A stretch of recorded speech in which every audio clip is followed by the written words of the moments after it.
आसनसोल नगर निगम के पूर्व मेयर और वरिष्ठ भाजपा नेता जितेंद्र तिवारी शुक्रवार को अपने सहयोगियों के साथ दरबार डांगा वाटर प्रोजेक्ट पहुंचे।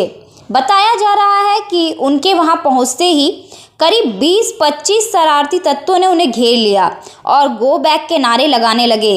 इस मामले पर जितेंद्र तिवारी ने कहा कि पिछले कुछ समय से दरबार डांगा वाटर प्रोजेक्ट के आसपास अवैध बालू उत्खनन के आरोप लग रहे थे, जिसकी सूचना स्थानीय भाजपा नेतृत्व ने उन्हें दी थी। इसी सिलसिले में वह क्षेत्र का निरीक्षण करने पहुंचे थे, लेकिन उनके वहां पहुंचते ही कुछ लोगों ने विरोध प्रदर्शन किया, जिससे माहौल तनावपूर्ण हो गया। जितेंद्र तिवारी ने बताया कि उनके समर्थकों और विरोध करने वाले लोगों के बीच बहस हुई, जो बाद में धक्का मुक्की तक पहुंच गई। जब उनसे पत्थरबाजी के बारे में पूछा गया तो उन्होंने कहा, जिसे जो चलाना आता है वह वही चलाएगा। जब भाजपा नेता से पूछा गया कि विरोध करने वाले लोग क्या सत्ताधारी दल से जुड़े हुए थे, तो उन्होंने कहा कि इसका जवाब तो वर्तमान सत्ता पक्ष के नेताओं को ही देना होगा। उन्होंने कहा कि यदि वाटर प्रोजेक्ट को कोई नुकसान पहुंचता है तो इसका असर सिर्फ भाजपा कार्यकर्ताओं पर नहीं बल्कि पूरे क्षेत्र के लोगों पर पड़ेगा। इसीलिए जामुड़िया के हित में इस प्रोजेक्ट की रक्षा जरूरी है। जितेंद्र तिवारी ने कहा कि यह प्रोजेक्ट जामुड़िया के लोगों के लिए बेहद महत्वपूर्ण है और इसकी सुरक्षा सुनिश्चित करना प्रशासन की जिम्मेदारी है। उन्होंने मांग की कि इस मुद्दे पर जल्द कार्रवाई की जाए ताकि अवैध गतिविधियों पर रोक लगाई जा सके।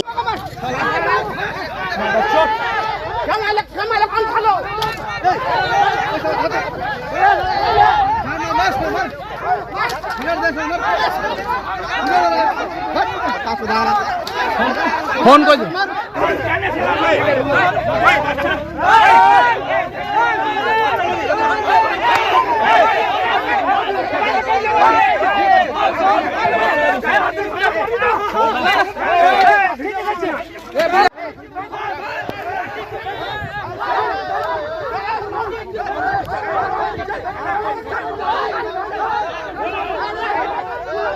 জামুড়িয়াতে দরবারডাঙ্গায় যে আমাদের ওয়াটার প্রজেক্ট আছে তার আশেপাশে এমনভাবে বালি তোলা হচ্ছে, স্যামসেল আরও কারা কারা বালি তুলছে তারাই বলতে পারবে, যার ফলে আগামী দিনে দরবারডাঙ্গা ওয়াটার প্রজেক্ট সেটা হ্যাম্পার হতে চলেছে এবং জামুড়িয়ার বিস্তীর্ণ অঞ্চলে মানুষ পানীয় জল পাবে না।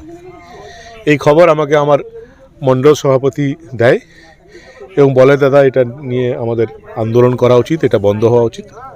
পরবর্তী ক্ষেত্রে আমরা বলি যে ঠিক আছে, আন্দোলন সংগঠিত করার আগে সরজমিনে গিয়ে আমরা দেখি যে ব্যাপারটা কী ঘটছে। সেটা দেখার জন্য আমরা পার্টি যারা পদাধিকারী আছে তারা সেখানে যায়, আমিও যাই। হঠাৎ যখন আমরা যাই দেখি যে 20-25 জন হুলিগ্যান্টের মতো ছেলে এসে চিৎকার চেঁচামেচি গো ব্যাক এসব করে।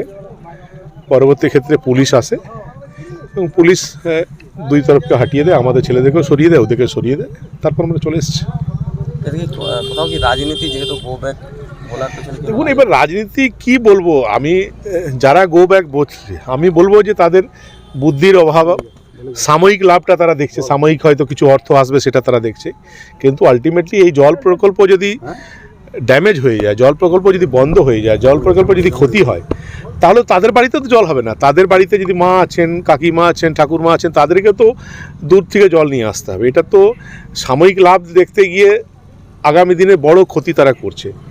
তো আমি বলবো যে যাদের প্ররোচনা তারা চলছে, একদিন তারা নিশ্চয়ই নিজের ভুল বুঝতে পারবে এবং বিরোধী দল হিসাবে এটা আমাদের দায়িত্বের মধ্যে পড়ে যে এমন কোনো ক্ষতি হতে চলেছে যেটা আর রিপেয়ার করা যাবে না, তাহলে সেটা তুলে ধরা, এবং সেই কাজটাই আমরা করছি।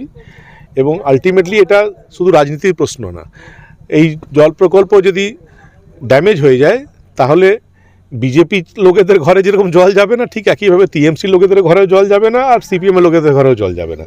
তো এটা সবাইকে বুঝতে হবে, সাময়িকভাবে এটাকে বাধা দেওয়ার ঠিক না। এবং আমার মনে হয় যে সবারই প্রশাসনে এগিয়ে আসা উচিত, আরও যারা যারা বিভিন্ন রাজনৈতিক দলের শুভবুদ্ধি সম্পন্ন মানুষ আছেন সবার এগিয়ে এসে এইটা বন্ধ করা উচিত। বালি ব্যবসা কে কোথায় করছে, 1 নম্বরই 2 নম্বরই কে কোথায় অর্থ রোজগার করছে, সেটা আলাদা চ্যাপ্টার, কিন্তু জল প্রকল্পটা যদি শেষ হয়ে যায় বালি ব্যবসা করতে করতে করতে করতে এমন জায়গায় এমন পর্যায়ে চলে যাবে যে যেখানে জল প্রকল্পটা ড্যামেজ হয়ে যাবে, তাহলে তো পরবর্তী ক্ষেত্রে তাদের খুঁজে পাওয়া যাবে না, অর্থ রোজগার করে তারা চলে যাবে, তাহলে মানুষকে জল কে দেবে?